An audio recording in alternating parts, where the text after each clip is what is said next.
Urdu ocean کے معزز ناظرین السلام علیکم۔ بابر کے ساتھ میری دوستی بہت پرانی تھی۔ ایک تو محلے میں رہتا تھا، دوسرا کلاس فیلو بھی تھا۔ پہلی جماعت سے ساتھ پڑھتے پڑھتے ہم کب کالج میں آ گئے، وقت گزرنے کا پتہ ہی نہیں چلا۔ اب ہم جوان تھے لیکن دوستی پہلے جیسی تھی۔ کالج کے بعد شام کو کھیلنا اور رات کو بیٹھ کر باتیں کرنا ہمارا معمول تھا، لیکن کچھ دنوں سے میں اس کے رویے میں ایک غیر معمولی تبدیلی دیکھ رہا تھا، اور وہ تھی کالج جاتے اور واپس آتے لڑکیوں پر آوازیں کسنا۔ میں نے اس کو اس غیر اخلاقی حرکت سے کافی منع کیا، لیکن اس کو جہاں موقع ملتا آتی جاتی لڑکیوں پر فکرے کسنے سے باز نہیں آتا تھا۔ جب اس نے یہ غیر اخلاقی حرکت نہیں چھوڑی تو میں نے اس کی وجہ جاننے کا تہیہ کر لیا، کیونکہ میں نہ صرف اس کو بچپن سے جانتا تھا بلکہ اس کے گھر والوں سے بھی واقف تھا، جو انتہائی سلجھے ہوئے لوگ تھے۔ جلد ہی میں نے اس کو کالج میں ان لڑکوں میں اٹھتے بیٹھتے دیکھ لیا جن کا کام ہی لڑکیوں کو تنگ کرنا تھا۔ وہ لڑکے کالج میں پڑھنے نہیں بلکہ وقت گزاری کرنے اور والدین کی دولت ضائع کرنے آتے تھے۔ میں نے بابر کو سمجھانا شروع کر دیا کہ ابھی بھی وقت ہے، اپنی صحبت درست کر لو۔ تمہارے ماں باپ کو پتہ چلا تو ان کو بہت دکھ ہوگا۔ لیکن مجھے محسوس ہوا کہ شاید اب دیر ہو چکی ہے۔ مجھے پتہ ہی نہیں چلا کب میرا دوست غلط ہاتھوں میں چلا گیا تھا۔ میرے بار بار سمجھانے کا نتیجہ یہ نکلا کہ اس نے مجھ سے الجھنا شروع کر دیا۔ ہمارے درمیان کئی بار تکرار بھی ہوئی۔ آخر کار میں نے اس کو راہ راست پر لانے کے لیے اس سے بات چیت کرنا بند کر دی۔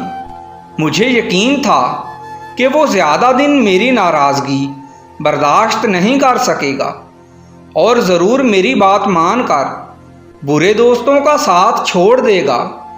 لیکن میری یہ خوش گمانی جلد ہی دور ہو گئی۔ میری ناراضگی کا اس پر ذرا بھی اثر نہیں ہوا، نہ ہی اس نے میرے ساتھ بات چیت کی کوشش کی۔ یوں لگتا تھا کہ جیسے اس کی مجھ سے تعلق ختم کرنے کی خواہش پوری ہو گئی ہے۔ نتیجتاً ہمارے درمیان ہر قسم کی بول چال بند ہو گئی۔ مجھے دوست کے کھو جانے کا دکھ تو بہت ہوا، لیکن اس کی بری عادات کے ساتھ اس سے دوستی رکھنا میرے لیے ممکن بھی نہیں تھا۔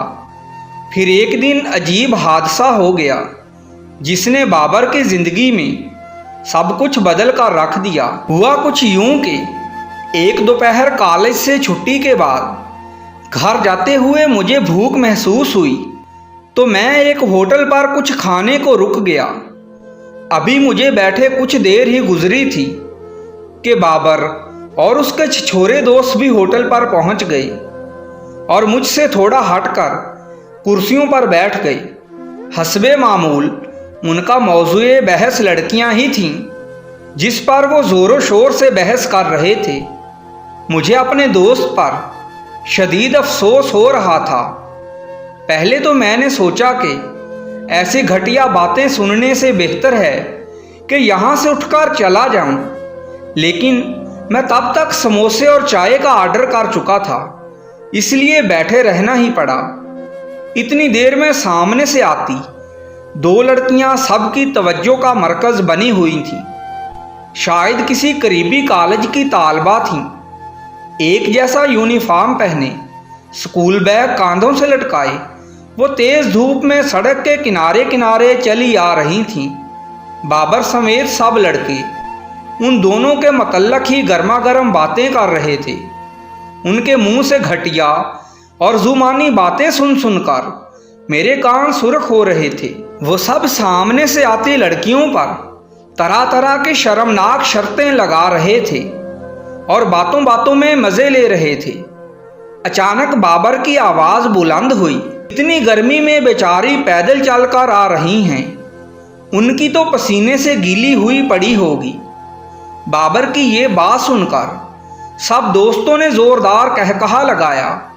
تب تک وہ لڑکیاں قریب آ چکی تھیں، اتنی قریب کہ میں ان کو پہچان چکا تھا۔ دونوں بابر کی بہنیں تھیں جو کالج میں ہم جماعت تھیں۔ آج شاید بس نہ ملنے پر وہ پیدل ہی گھر جا رہی تھیں۔ میں نے مڑ کر بابر کی طرف دیکھا، اس کے چہرے کا رنگ اڑ چکا تھا۔ یقینی طور پر اس کو بھی پتہ چل چکا تھا کہ جن کے بارے میں وہ خود اور اس کے سب دوست گھٹیا اور معنی خیز باتیں کر رہے تھے، وہ اس کی سگی بہنیں تھیں۔ میں نے بابر کے جسم میں واضح طور پر کپکپاہٹ دیکھی۔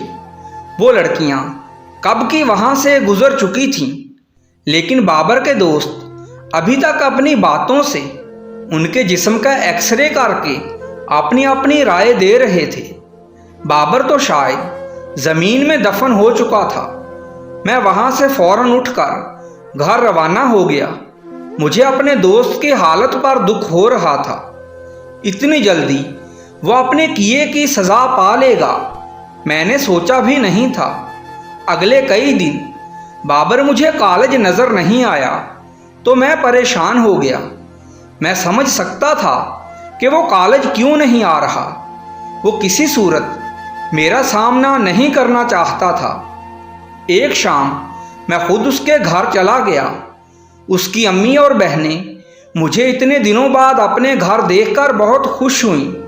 میں نے سلام دعا کے بعد بابر کا پوچھا کہ وہ کہاں پر ہے، اتنے دنوں سے کالج کیوں نہیں آ رہا؟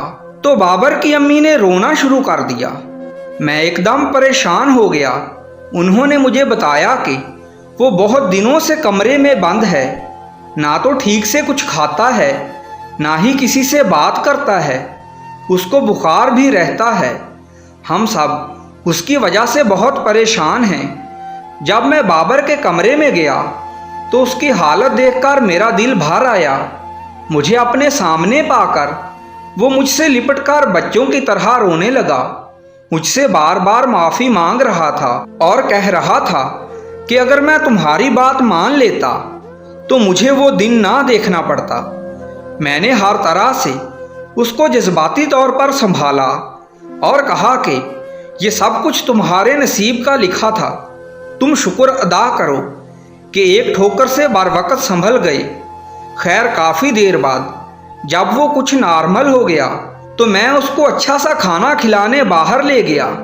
بابر کے گھر والے اس کو میرے ساتھ باہر جاتا دیکھ کر خوشی سے نہال ہو رہے تھے، اور میں سوچ رہا تھا کہ کاش ہم لوگ دوسروں کی عزت کو اپنی عزت سمجھ کر جینا سیکھ لیں تو روزانہ گھر سے باہر پڑھائی اور کاموں کے لیے جانے والی ماؤں بہنوں کی زندگی کتنی آسان ہو جائے۔ ناظرین کرام، اس طرح کی اچھی ویڈیوز کے لیے ہمارے چینل کو سبسکرائب کر دیجئے۔ شکریہ۔